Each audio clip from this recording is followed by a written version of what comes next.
Sometimes being honest is more important than being fierce. Welcome to MsMojo, and today we're counting down our picks for the top 10 Get Real moments on RuPaul's Drag Race. Willem, I have to ask you to leave the competition immediately. Before we begin, we publish new content every day, so be sure to subscribe to our channel and ring the bell to get notified about our latest videos. For this list, we're looking at the powerful confessions and bonding moments that grounded the otherwise upbeat competition, whether they were on RuPaul's Drag Race or its spin-offs. We're basing our choices on a mix of intense stories, how other queens dealt with the situations, and how surprising each moment was. But we're avoiding fights and unexpected eliminations. These are important moments, so a spoiler alert is in order. Valentina, this is lip sync for your life. We need to see your lips. Take that thing off of your mouth. I'd like to keep it on, please.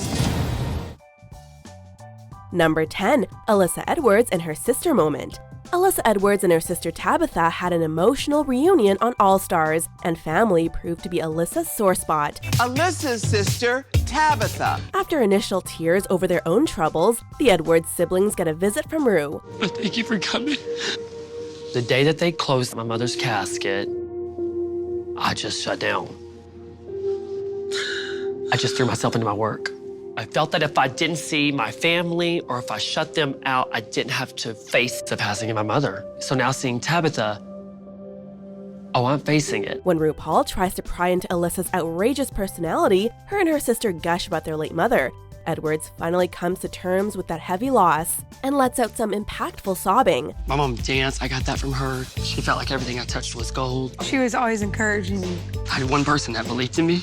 Like, she protected me from the cruelty of the world. You are what you are because of her. Yeah.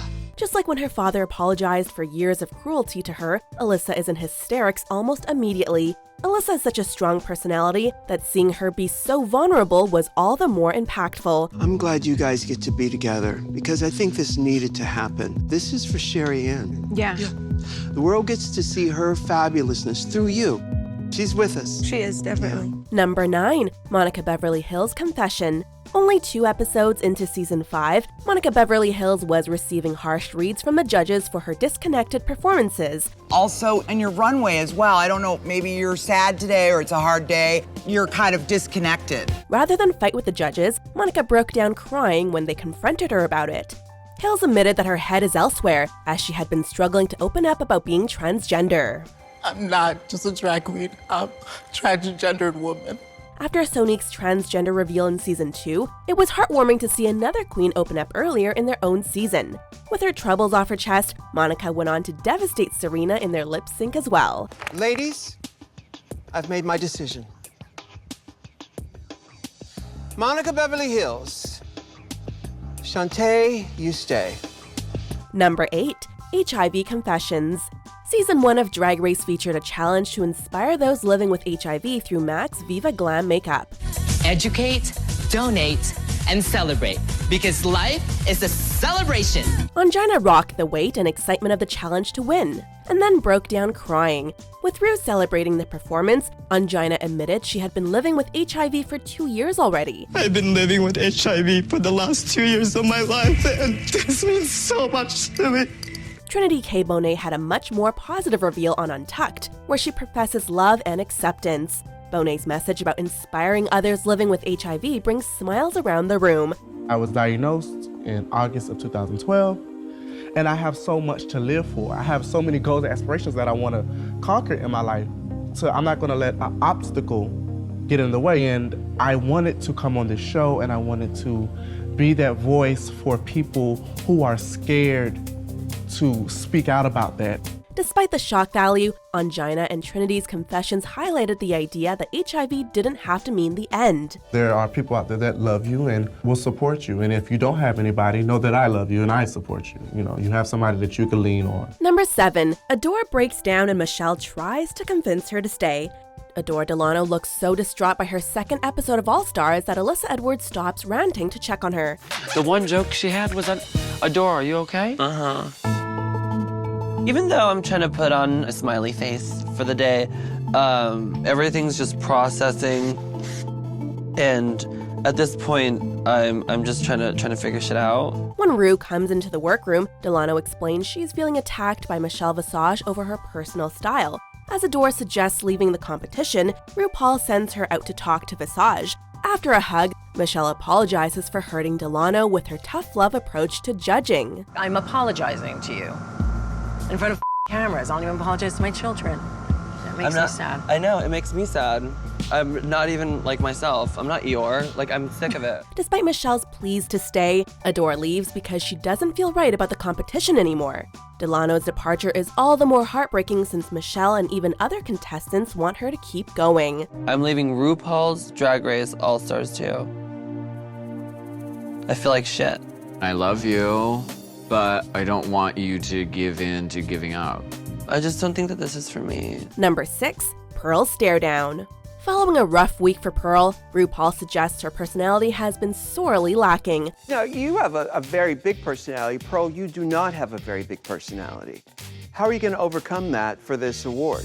Pearl immediately goes on the defensive and insists that Ru is trying to insult her. When RuPaul admits he's just trying to encourage her, Pearl keeps pushing back. After RuPaul gives her a massive glare, Pearl tries to brush it off with more sarcasm. So there's something on my face. No, I'm just not convinced. I'm just not convinced. And I want you to do well. That's why I brought your ass here. Though there was some backstage tension behind this intense moment, Pearl ended up getting her act together as a result. Pearl also won the week's main challenge and grew into one of the season's top competitors. This uncomfortable exchange gave Pearl the shove she needed to focus. RuPaul, you gave me the smackdown yesterday. And it worked. And it worked. Thank you. I appreciate you. Thank you. Number 5, Cynthia and Trinity talk about the Pulse shooting. When you were in Orlando when that situation happened, like, were you freaked out? I mean, I know you're from there. You're talking about Pulse? Yeah. Many people had a connection to the Pulse nightclub shooting, but Cynthia Lee Fontaine and Trinity Taylor were still processing their losses. Well, I didn't know any of the people that actually lost their lives. I knew several of the entertainers that were trapped in the dressing room that escaped. Trinity explained she was performing at Pulse only a week before the attack. The other queens are left speechless when Cynthia explained she had to reschedule an appearance at Pulse the night of the shooting. And unfortunately, one of my friends died on that incident, Martin, and he was like 2 or 3 hours before, like, Cynthia, you're not here. You're supposed to have a show. That's why I came here tonight. After hearing that Fontaine's friend was killed because she went to see her, everyone looks upset and concerned. Considering how devastating the Pulse shooting was to the LGBTQ community, this talk reminded the other queens how connected they are to these tragedies. What happened in Orlando at Pulse nightclub was a defining and shocking moment for gay people, and the fact that it was an act of violence against LGBT people of color is not insignificant here. Number 4, Laganjas Breakdown. Laganja Estrange's strong personality came off as fake to her fellow queens, so Bianca told her she appeared too forced. I believe that you've come into this competition with an act. You came in, waterworks, woe is me, woe is me, woe is me, and you're not even given a true story. So explain that to me.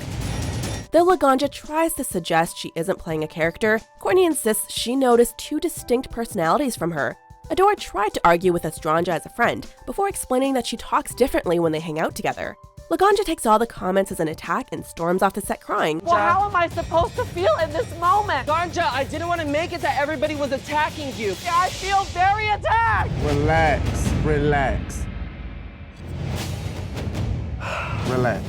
The other queens are genuinely sad that Estranja refuses to just be herself. Regardless of Laganja's breakdown, the fellow queens showed her honesty that she needed to hear. I just really don't want her to feel picked on, and that was like my main thing from the beginning. I think she needs to figure out what is really going on with herself, because I know she's fierce and I know she has it in her. Number 3, Katya's breakdown. As Katya is second-guessing herself and her place in the competition, she turns to Miss Fame for help. I've been completely sober for the past 1.5 years. Most of the time, I'm fine, but being away from my network of support has been brutal.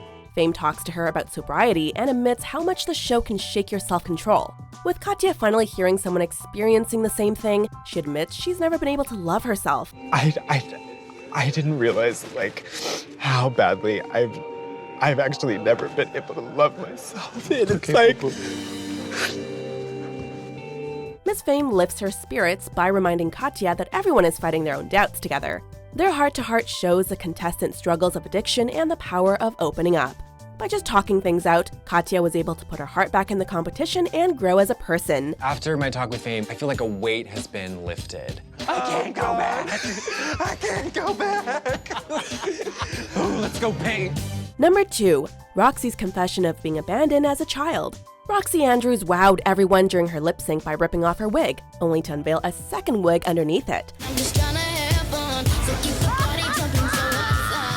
When she talked to the judges, however, Andrews was overcome with sadness. As everyone stands with worry and confusion, Roxy explains how she was abandoned by her mother at a bus stop. My mother left my sister and myself at a bus stop when I was 3. And I remember it like it was yesterday, and like I come off as this strong character. I try to stay so strong, but it was so weak at the same time. Andrews is in hysterics from a lifetime of neglect, as other queens try to process her heartbreaking story. Even Ru is blubbering before he talks about choosing one's family. Roxy's trauma is tear-jerking to this day due to the sheer level of emotion from her, the panel, and other queens. We love you. And you are so welcome here. You know, we as gay people, we get to choose our family. You know, we get to choose the people that we're around. You know what I'm saying? Before we get to our top pick, here are a few honorable mentions. Right after I graduated from college, my mom was diagnosed with cancer. Chemo made her lose all of her hair. I am a bald queen to represent for my mother. Taking all of that and turning that into drag in my own way was the most important thing I've ever done in my life. Sometimes people don't understand that though we come across as these really strong, beautiful creatures, that sometimes we're really struggling on the inside. Underneath. I honestly never thought I'd be able to talk to other drag queens this openly about these issues. Because it's not just a thing with women. I'll tell you that. It's That's very for prevalent sure. in the gay community to have an eating disorder. So she detained me. Oh my, that's really I was terrified to the point where I had to snatch my own wig off my head in the line with all these people. Just to prove to her that this is me and please let me through. And it was so humiliating. It's really a tragedy. There's a lot of gender fear in Russia. Yeah. They used to throw papers at me and stuff, and everyone referred to me as that gay boy James. In Spanish, the words are more bad. Pato. Pato, pato, pato. You want to hear it in my language? What? Like when you're fat, people just like don't treat you like a person? Yeah. Like taking public transit, people never sit next to you. Really? You notice things like that? All the time. Because of those experiences, I'm still learning how to be confident in myself and how to be comfortable in my own skin. Number 1, Blair shares her story on stage. I urge to find daintiness because I feel dirty at times. In response to comments about her runway look, Blair St. Clair talks about brightening things up because she feels dirty. St. Clair starts to cry and reveals she was actually raped during a college party. My first sexual experience, I was raped at a college party. Though Blair says she should move past it, she admits that she's doing the best she can for now. Ru praises St. Clair for being so open and thanks her for staying honest with everyone. Any queen who's not already bawling offers Blair love, and Ru even pauses to give her a moment. While St. Clair's story is haunting, her fellow queens show compassion to match. I'm very shaken, and I can't wait to find that motherfucker. Thank you. No, I love you. Blair, are you okay? All right. Do you agree with our picks? Check out these other great clips from MsMojo and be sure to subscribe and ring the bell to be notified about our latest videos.